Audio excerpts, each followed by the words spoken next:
Hello नमस्ते everyone and welcome to my channel.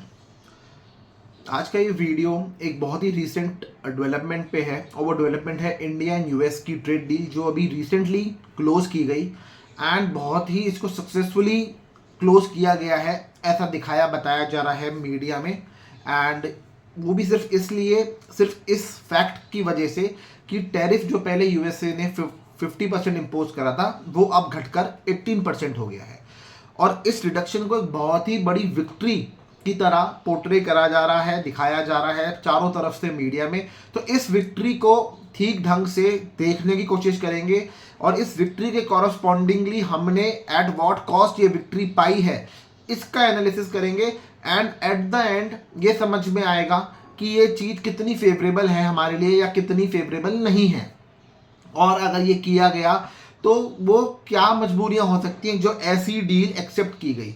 सो इस video को लास्ट तक जरूर देखना। चैनल पे नए आए हो तो अभी इस चैनल को सब्सक्राइब कर दो एंड वीडियो को अभी लाइक कर दो।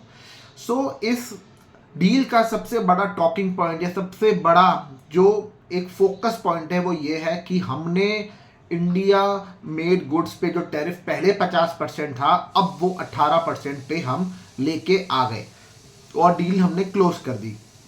इस चीज़ की बहुत ज़्यादा वाहवाही लूटी जा रही है, बहुत ही ज़्यादा इस विक्ट्री को दिखाया जा रहा है मीडिया चैनल्स पे एंड बहुत सम्मानित किया जा रहा है देश के टॉप मोस्ट लीडर को इस डील के लिए, और बहुत उनको मानाएं पहनाई जा रही हैं और बहुत भव्य फंक्शन किया जा रहा है इस विक्ट्री को सेलिब्रेट करने के लिए। तो ये सब हो रहा है और ये सब देश की जनता को दिख रहा है, पर देश की जनता इतना ही देख रही है और इतने को ही सच समझ रही है, जबकि सच ये इनकम्प्लीट सच है। जो दूसरी फाइनल डिटेल्स हैं, जो दूसरी छोटी माइन्यूट डिटेल्स हैं जो इस मीडिया में नहीं आएंगी, जो कभी भी पूरी तरीके से डिस्क्लोज इंडियन पब्लिक को नहीं करी जाएंगी, या इस डील पे जो डिस्कशन होना चाहिए एक ओपन डिस्कशन होना चाहिए, ऐसी कभी भी स्टेज नहीं आएगी या ऐसा कभी भी मौका नहीं आएगा। तो वो डील का जो और दूसरी डिटेल्स हैं, जो और कॉम्प्रिहेंसिव पिक्चर जिससे हमें समझ में आए कि हमने एक्चुअली में इस डील को करके क्या खोया और क्या पाया, वो कभी भी ठीक ढंग से समझ में नहीं आएगा। सो हम बहुत विक्ट्री बना रहे हैं इस चीज़ की कि हमने बहुत ही सक्सेसफुली इस डील को क्लोज करा। इंडिया बहुत बड़ी विक्ट्री बना रहा है, इंडिया के टॉप पॉलिटिकल लीडर्स इस चीज़ को बहुत अच्छी तरह सेलिब्रेट कर रहे हैं कि 50% टैरिफ हम 18% पे ले आए। On the other hand USA में भी बहुत वाहवाही हो रही है, बहुत अच्छी तरह वहाँ भी सेलिब्रेट हो रहा है कि हमने देखो इंडिया से कितनी अच्छी डील करी। ठीक है, अब दोनों जगहों पे ही ये लग रहा है, पर ऐसा कैसे हो सकता है? एक्चुअली में डील वो चीज़ होती है, डील एक वो एग्रीमेंट होता है जो दोनों ही पार्टीज़ के लिए विन विन सिचुएशन क्रिएट करे। पर इस डील में ये समझ में आता है कि यूएसए की आइडियोलॉजी या मेंटालिटी इस डील से पहले ये रही होगी माई वे और हाईवे। ठीक है, या तो ये डील है इसको एक्सेप्ट कर लो, और इंडिया की भी कुछ मजबूरियां रही होंगी जो इंडिया ने एक्सेप्ट कर ली, या अगर नहीं करी तो मेरे पास दूसरे रास्ते भी हैं अपनी बात को एक्सेप्ट करवाने के लिए। ऐसा एक स्टेज सेट होगा जिसपे ये डील एक्सेप्ट की गई, क्योंकि जब हम ये कह रहे हैं, मतलब ये डील से पहले ये आइडियोलॉजी रही होगी यूएस एडमिनिस्ट्रेशन की कि भाई हेड आया तो मैं जीता और टेल आया तो तू हारा मतलब चित भी मेरी पट भी मेरी। अब इंडिया बहुत खुश है कि सक्सेसफुली ट्रेड डील हुई है, पर किस कॉस्ट पे हुई है अब मैं आपको वो बताता हूँ। पहली जो सबसे बड़ी कॉस्ट हम चुका रहे हैं इस चीज में वो ये है कि हमने यूएस मेड गुड्स पे टैरिफ कर दिया 0%। कॉरस्पॉन्डिंगली यूएसए ने इंडिया मेड गुड्स पे टैरिफ रखा हुआ है अभी भी 18%। ठीक है, तो यहाँ पे इतना बड़ा एक ये डिफरेंस है।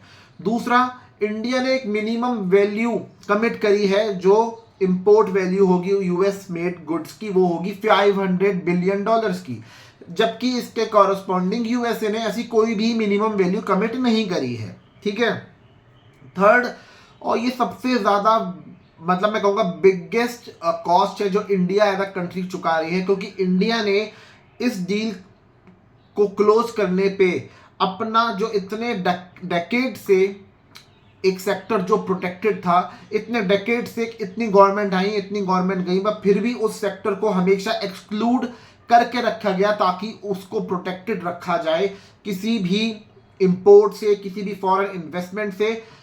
वो सेक्टर को भी इस डील के अंडर ओपन कर दिया गया for US import and foreign investment, और वो सेक्टर है एग्रीकल्चर। एग्रीकल्चर सेक्टर कितना ज्यादा सेंसिटिव है हमारी कंट्री के लिए, हमारी इकोनॉमी के लिए, ये अच्छी तरीके से हम सब जानते हैं। Almost 40% of the population is dependent on agriculture. Agriculture किस तरीके से इंडिया में देखा जाता है और किस तरीके से यूएसए में देखा जाता है, इसमें बहुत बड़ा डिफरेंस है। इंडिया में agriculture is a means of livelihood, survival का जरिया है ये, और इस पे अगर कुछ भी जरा से जरा, छोटे से छोटा भी एडवर्स इम्पैक्ट आए किसी भी पॉलिसी का या सीजनल चेंज का, कोई भी लॉ के चेंज का, तो इस सेक्टर पे बुरी तरीके से इम्पैक्ट पड़ता है, क्योंकि 40% लोगों की जिंदगी इस पे डिपेंडेंट है। इतने मास लेवल पे, इतने मास स्केल पे फार्मर्स सुसाइड करते हैं, फार्मर्स पॉवर्टी लाइन के नीचे रहते हैं, farmers government sponsored schemes, insurance और बेनिफिट्स पे डिपेंडेंट हैं। वो इसीलिए तो सब इतना सपोर्ट दिया गया क्योंकि इस सेक्टर को पे डिपेंडेंट है 40% इस देश की जनता। पर अब इसी सेक्टर को प्रोटेक्टेड जो एक नेट मिला हुआ था उसमें से निकाल दिया, उसमें से ओपन कर दिया, और अब इस सेक्टर में भी इंपोर्ट और फॉरेन इन्वेस्टमेंट अलाउड, मतलब ओपन कर दिया गया। अब किस तरीके से इसमें ये चीज इंपैक्ट डालेगी वो आगे दिखेगा, पर कोई भी एडवर्स इफेक्ट इस पे बहुत ज्यादा बड़ा इंपैक्ट डाल सकता है। On the other hand USA में agriculture is a fully functional developed industry, जहां पे यूएस फार्मर्स के लिए बहुत बड़ा एक ये बेनिफिट हुआ कि इंडिया जैसा एक बहुत बड़ा कंज्यूमर मार्केट ओपन अप हो गया इन प्रोडक्ट्स के लिए। तो उन फार्मर्स का तो विकास हो गया, उन फार्मर्स की तो इनकम बढ़ गई। इंडिया के फार्मर्स का विकास और इनकम कब बढ़ेगी पता नहीं, और उनका ये विकास और इनकम बढ़ी at the cost of Indian farmers का सर्वाइवल। इंडियन फार्मर्स का सर्वाइवल इज एट स्टेक, जो स्टेक पे लग गया ड्यू टू दिस डील। अब जो चौथी सबसे बड़ी कॉस्ट हम इस चीज की वजह से चुका रहे हैं वो है ऑयल इंपोर्ट्स। यूएसए ने बैन लगाया, या यूएसए का ये कंडीशन है इस डील की कि इंडिया अब रशिया से ऑयल इंपोर्ट नहीं करेगा। इंडिया को oil import USA and Venezuela से करना पड़ेगा, जिसका ऑयल इंफीरियर है as compare to Russian oil. अब ऑयल का जो कंजम्पशन, जो impact industrial sector, commercial sector, railways, public transport, vehicles पे पड़ता है, अल्टीमेटली उस इंफीरियर ऑयल का इम्पैक्ट भी एडवर्स पड़ेगा, और वो adverse impact at the end indirectly किसकी पॉकेट को पिंच करेगा? इंडिया के कॉमन मैन की पॉकेट को। और इसका भार लास्ट में किसके ऊपर पड़ेगा? इंडिया के कॉमन मैन पे पड़ेगा।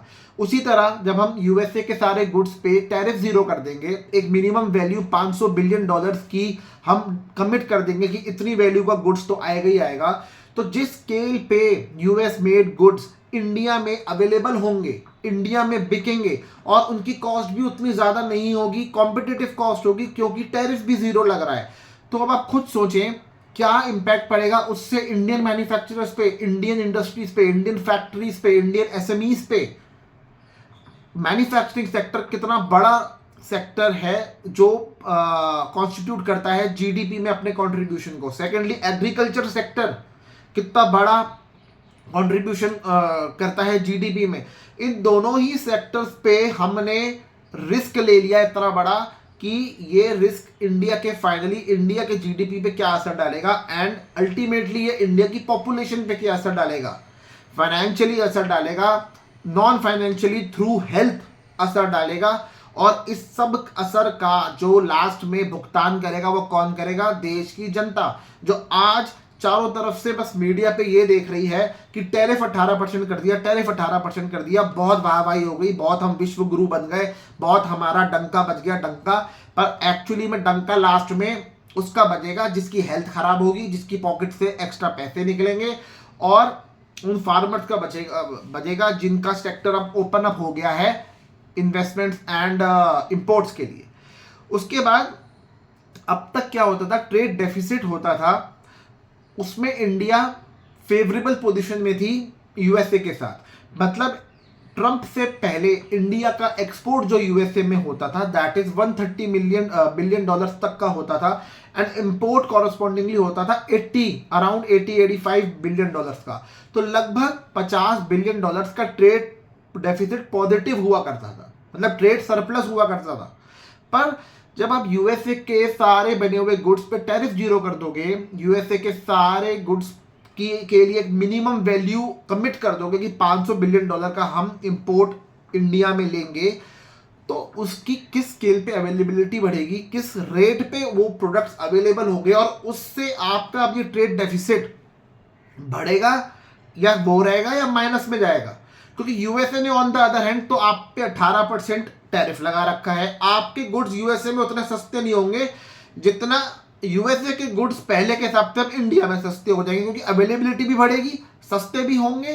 तो अब आप खुद सोचें ट्रेड डेफिसिट का क्या हाल होगा। यूएसए ने कोई मिनिमम वैल्यू कमिट नहीं करी इंडिया को, पर इंडिया ने कमिट करी है, ऐसी कंडीशंस पे ये ट्रेड डील की गई है।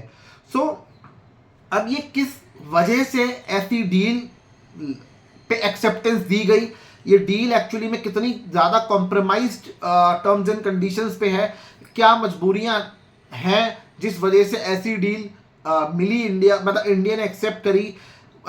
जो नज़र ये आता है कि मजबूरियों में से एक मजबूरी ये हो सकती है कि इंडिया के टॉप मोस्ट शीर्ष नेता जो हैं उनका नाम एप्स्टेन फाइल्स में आया। अब इस चीज़ को यूएसए में एप्स्टेन फाइल्स में जब ये आया, तो अब इस चीज़ को कवर करने के लिए या उतना ज़्यादा ये फैले ना बात, या उतना ज़्यादा ये पब्लिक व्यू में ना आए, शायद ये एक बहुत बड़ा रीज़न था जिसकी वजह से कॉम्प्रोमाइज डील एक्सेप्ट की गई। या फिर ये हो सकता है दूसरा रीज़न कि जो इंडिया के one of the top most industrialist हैं, जो बहुत बड़े सपोर्टर हैं गवर्नमेंट के, एंड गवर्नमेंट बहुत बड़ी सपोर्टर है उनके संग यूएसए की जो एडमिनिस्ट्रेशन है, जो पॉलिटिकल लीडरशिप है, जो फाइनेंशियल वहाँ की गवर्निंग बॉडी है, उनका बहुत समय से लीगल ट्रबल चल रहा है उनके साथ, जिससे कि वो बहुत ज़्यादा टेंशन में है। तो उनको रिलीफ देने की ये कोशिश में ये हो सकता है ये डील एक्सेप्ट करी गई हो, एंड इस तरीके से यूएसए ने अपनी कंडीशंस को मनवाते हुए ये डील डिज़ाइन की हो और एग्जीक्यूट करी हो, ताकि आपके लिए वो जो लीगल ट्रबल होते थे वो हमारी तरफ से रुक जाएगा और हमारी ये कंडीशंस आप एक्सेप्ट कर लो। तो एक ये कॉम्प्रोमाइज़ हो सकता है। इस कॉम्प्रोमाइज़ की एक दूसरी वजह ये हो सकती है। तो साफ तौर पे नज़र आता है कि जहाँ पे यूएसए हमारे टैरिफ को 18% करके एक लॉलीपॉप उसने पकड़ा दिया कि ये लॉलीपॉप पकड़ो और इसके बदले अब मैं तुमसे ये सब चीज़ लूँगा, तुम अपना ऑयल तक मेरे हिसाब से जहाँ से मैं कह रहा हूँ तुम अपना ऑयल वहाँ से खरीदोगे। मतलब इंडिया के purchase decisions are finalised in the White House में बैठकर ये फैसले हो रहे हैं कि इंडिया अपना रिक्वायरमेंट के लिए ऑयल कहाँ से लेगा, रशिया से लेगा कि वेनेजुएला से लेगा कि यूएसए से लेगा।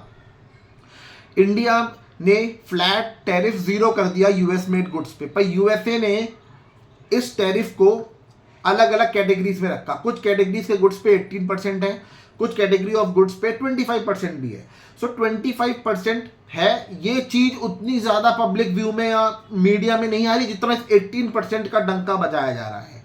और रशिया से हमें अगर ऑयल लेना है, हमें बेटर क्वालिटी का मिलता है, साथ ही साथ रशिया के साथ हमारे दूसरे ट्रांजैक्शंस भी इतने हैं, डिफेंस के ट्रांजैक्शंस हैं, दूसरे ट्रांजैक्शंस भी हैं, इतनी मिसाइल सबमरीन हम लेते हैं, टैंक्स हम लेते हैं, और इतने सालों पुराना ये ट्रेड का रिलेशन है इंडिया एंड रशिया का।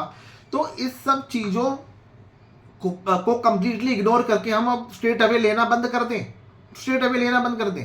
तो ये कैसी टर्म्स एंड कंडीशंस पे ये डील हुई और इस पे हम अपनी विक्ट्री क्लेम कर रहे हैं और अपने आप को विश्व गुरु बता रहे हैं। अगर हम विश्व गुरु हैं तो इतनी कॉम्प्रोमाइज डील हमने फिर ली क्यों? चाइना के साथ भी यूएसए ने डील करी, पर ना वहाँ पे चाइना ने कोई कॉम्प्रोमाइज एक्सेप्ट करा और ना ही वहाँ पे जो यूएस प्रेसिडेंट हैं उनकी मनमानी चली। तो यूएस प्रेसिडेंट इतने टाइम पहले ग्रीनलैंड पे वॉर ऐसी बात कर रहे थे, पर अभी कुछ समय पहले से यूरोपियन यूनियन के साथ जो हुआ यूएस और यूरोपियन यूनियन के बीच, उसके बाद से ये सब चीज़ें एकदम शांत हैं। चाइना के साथ भी जो डील हुई, ऐसा नहीं है कि अपनी मनमानी के हिसाब से वो डील हुई। सो यूएस इस अपॉर्चुनिटी के लुकआउट में तो था कि कोई तो ऐसा चीज निकल के आए जिसमें वो अपनी विक्ट्री क्लेम कर सके और अपनी सुप्रीमेसी क्लेम की जा सके, और वो चीज बनी ये इंडिया के साथ होने वाली ट्रेड डील। पर ये ट्रेड डील भले ही हो गई, पर इस ट्रेड डील के साथ साथ ह्यूमिलेशन भी कितना हो रहा है इंडिया का। यूएसए की एडमिनिस्ट्रेशन इंडिया के साथ इस ट्रेड डील जो हुई, इसका एग्जाम्पल सोशल मीडिया पे इस ढंग से पोर्ट्रे कर रहे हैं कि देखो कैसे किसी को लाइन पे लाया जाता है, ये देखो। मतलब इस टाइप के मीनिंग वाली लैंग्वेज में सोशल मीडिया पे पोस्ट डाले जा रहे हैं कि देखो कैसे किसी को लाइन पे लाया जा सकता है। ये जो इंडिया के साथ ट्रेड डील हुई है उसको देखो कि कैसे कॉम्प्रोमाइज के साथ साथ भी डील करवा ली जाती है। This is the art of deal making. ये यूएसए इस चीज को बहुत ही ज्यादा हाईलाइट कर रहा है, और उसके लिए भले ही उस कंट्री के लिए विक्ट्री हो भी सकती है क्योंकि वहां पे सब चीजें फेवरेबल है, उसके फेवर में है। पर इंडिया के जो लीडर्स हैं, जो पॉलिटिकल लीडरशिप है, वो किस बेसिस पे अपनी विक्ट्री क्लेम कर रहे हैं, मुझे तो ये समझ में नहीं आ रहा। 18% वाला फैक्ट ही दिखाए जा रहे हो, बाकी फैक्ट कौन बताएगा। तो इस वीडियो के थ्रू मेरा यही मोटिव था कि ये सब फैक्ट्स आपके सामने ला पाऊं और एक कॉम्प्रिहेंसिव पिक्चर प्रेजेंट कर पाऊं जो ये मीडिया नहीं कर रही और जो ये लीडर्स भी कभी सामने आके नहीं करेंगे, क्योंकि comprehensive picture is different from this छोटा सा फैक्ट जिसके बेसिस पे इतना सम्मान दिया जा रहा है, इतनी मालाएं पहनाई जा रही हैं। सो अपना फीडबैक इस डील पे आप भी दीजिए कमेंट बॉक्स में। इस वीडियो को लाइक जरूर करिए, शेयर ज़्यादा से ज़्यादा करिए ताकि इसकी रीच बढ़े और लोगों को ये समझ में आए, लोगों को कंप्लीट पिक्चर मिले। लोग जो लैक करते हैं अवेयरनेस और क्लैरिटी, उनको मेरे चैनल के थ्रू क्लैरिटी और अवेयरनेस दोनों मिले। तो इस चैनल को भी आप ज़रूर सब्सक्राइब कर लीजिए। Thank you so much.